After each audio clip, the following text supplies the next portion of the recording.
so long as AD can come back this year at some point, let's say a month from now, as you said yesterday, this can be very good. This will be very good for LeBron James and the Lakers. Because, Stephen A., every season, remember Game 1 against the Clippers last year? Remember those early season struggles in Miami and then later Cleveland? Every year, LeBron James, who's in the finals every season, has to figure out how to lead a group of guys to the promised land.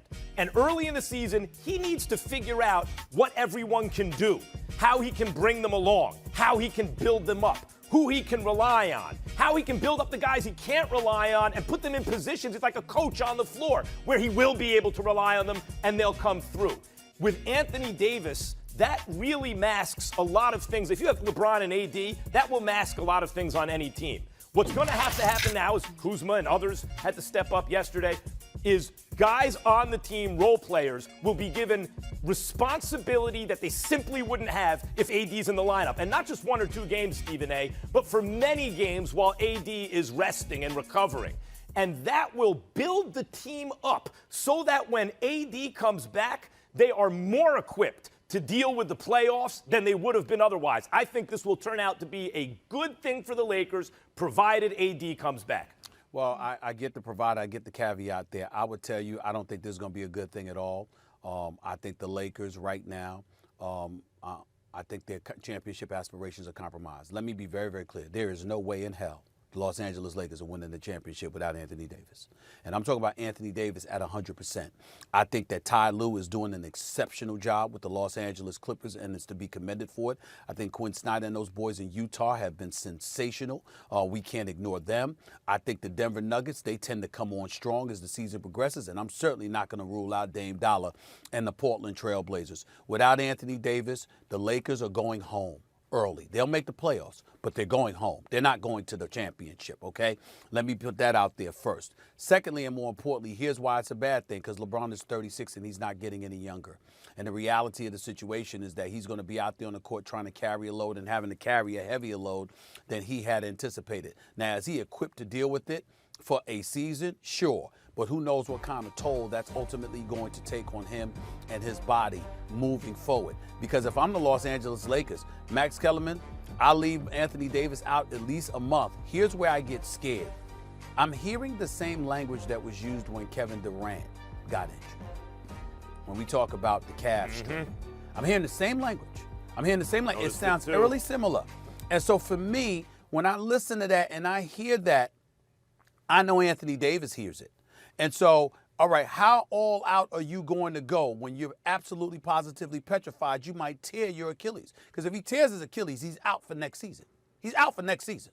Not just this year. He's out for next season as well, with LeBron being 37 years of age. So to me, if there's any way that I can do this, if you were to tell me, Max, if Anthony Davis sits out for the rest of the season, he'll be fine moving forward. I would sit Anthony Davis out for the rest of the year. Seriously. Just to make sure he's ready for the last 2 years of LeBron James' career. That's how I view it. I don't know whether it's going to be 2 years, 3 years, 1 year. But I'm saying I would just sit up there. I wouldn't take any chances with Anthony Davis because Anthony Davis is tied to LeBron. And listen, LeBron's interests are not necessarily aligned with the Lakers. Lakers are long-term because they want Anthony Davis here for years to come, long after LeBron is gone.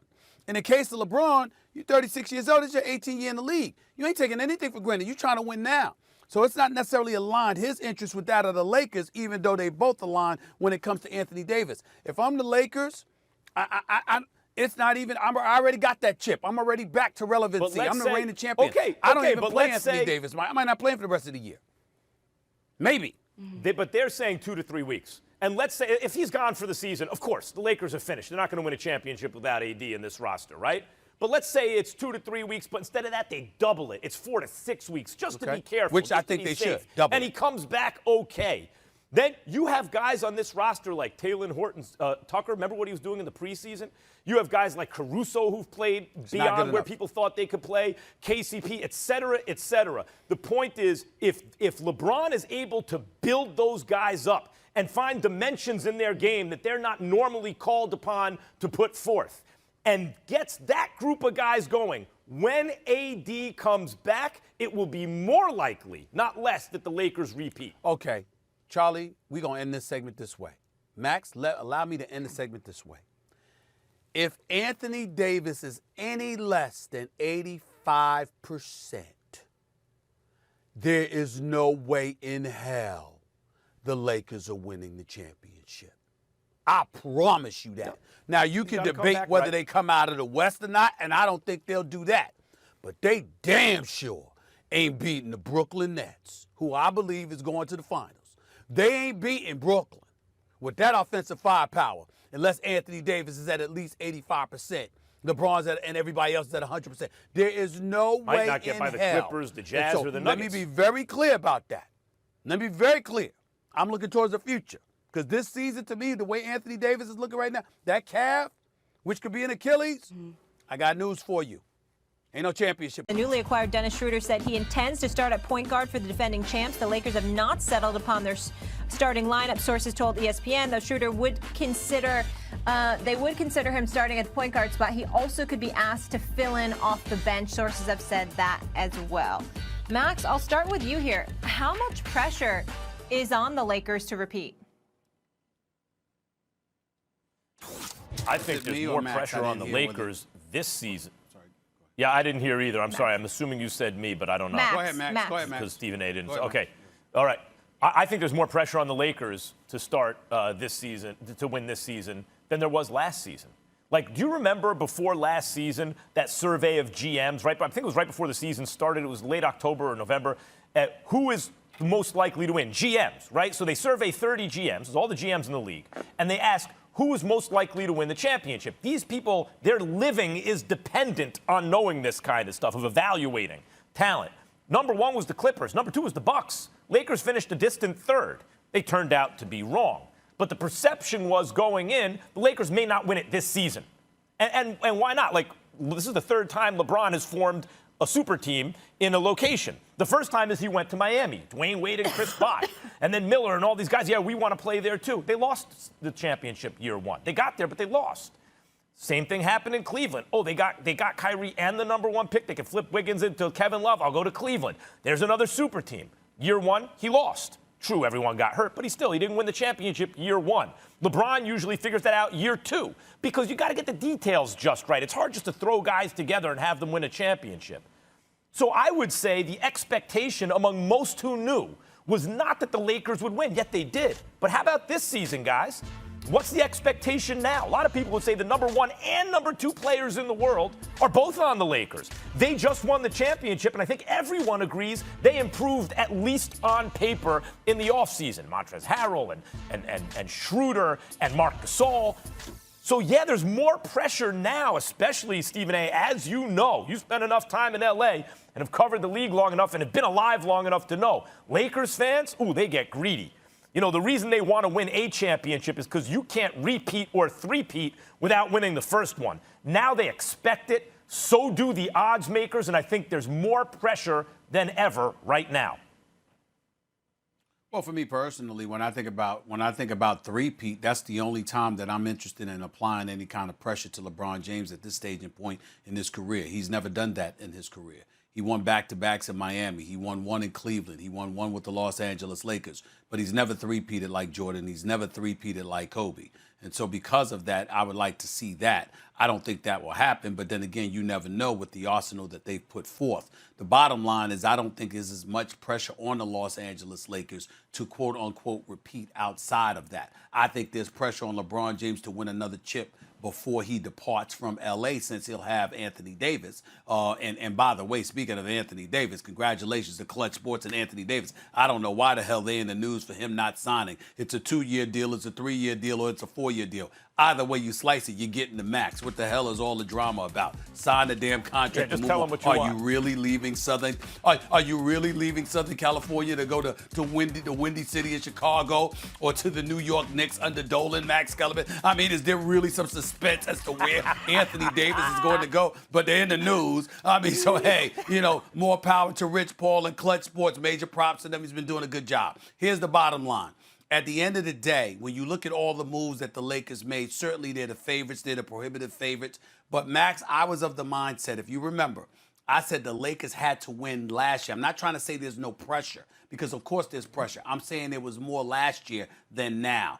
The reason why is because I firmly believed if they had lost last year and somebody else, say the Clippers, had knocked them off, all right, or God forbid Denver, okay, then what would have happened was it would have been that much harder for them to ultimately overcome, get over the hump, because there would have been even more pressure to bear on LeBron and Anthony Davis. They would not have won together. Everybody would have been like, what's up, what you gonna do? Meanwhile, those other teams knew how to win. But the fact that that has not happened and the Lakers ended up handling their business in relatively dominant fashion, I might add, the bottom line is because they handled their business the way that they did and they won the chip and they already know how to win together and they've gotten that off. Now they could just go and play basketball, may the best team win. They should be it. Again, there's pressure because they're the prohibitive favorite. But it's nothing compared to what it was last year, because if they had not won last year, it would have been significantly more pressure this season and beyond. But the reason is, I think there's a problem with that kind of thought experiment. The reason that there's more pressure now is because they didn't lose to the Clippers. They never met the Clippers. They didn't lose to the Nuggets. They didn't lose to anyone. And Stephen A., the truth is, they never really came close, brother. They never really came close. That was kind of an easy championship win. Not that winning any championship is easy, but we've seen teams get to a nail-biter Game 7 along the way, right? Right, they made it look easy. Could someone even take them to a Game 7? No. That was like Jordan on the Bulls type stuff, right? Like, oh, y'all can't even take this dude to a Game 7? Those might be the two best players in the world. So the fact that we now know that they were that much better than the rest of basketball last season, and we all believe they got better, but we don't look at any other team and say, see that team right there? That team was knocking on the door, and they just took a giant step forward.